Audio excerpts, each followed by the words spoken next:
But what I'll do is I'll just kind of put the stove on low. I'll spoon out a little bit of the can of butter, about that much as a dose is worth for the night. And I'll put it into the pan and just let it melt down.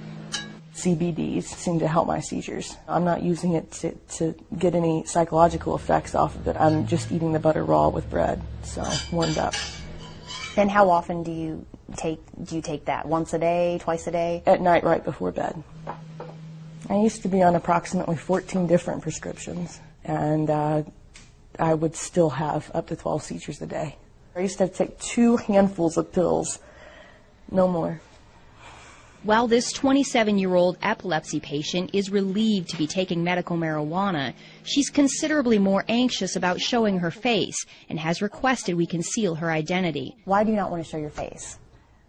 I am not comfortable showing my face because of all the discrimination that has already happened. She says both she and her husband have lost jobs when she spoke openly about her use of marijuana as a medicine. But the fact of the matter is, somebody has to speak up or nobody will hear these stories. She chose to tell us her story in her artist's studio.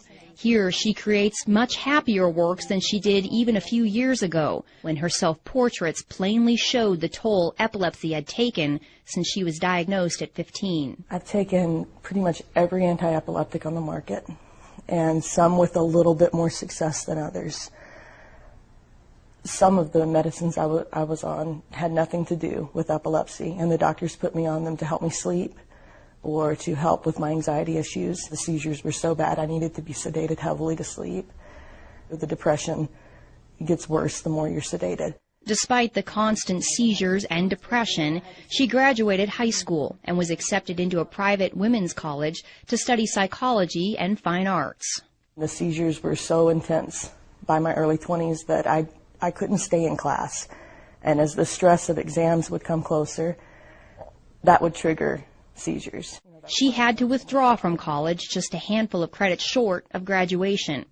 The seizures were so bad and the medication so debilitating that getting a job wasn't even an option. She was bedbound for years while the epilepsy ruled her life.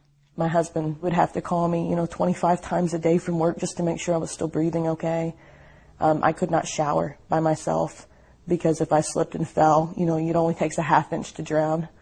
So we were living on pins and needles with me having that many. That's when she decided to move to a state with a medical marijuana program. She had read stories about its potential to treat epilepsy, and she wanted legal access to it. How did that impact your seizures?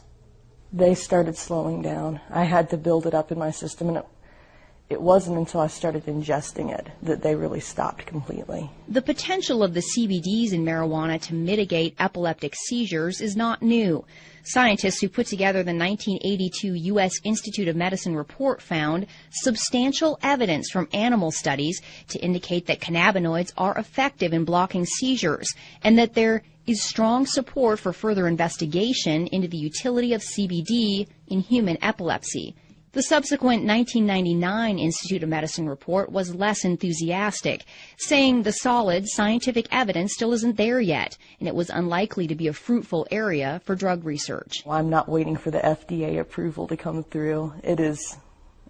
I know how it affects my body, and that's one thing that I've learned through taking prescription drugs all these years. I have to know how this stuff is going to affect me, not what somebody else says it does for them. Not only has it completely stopped her seizures, but she says something in the plant works for her anxiety, depression, and insomnia too.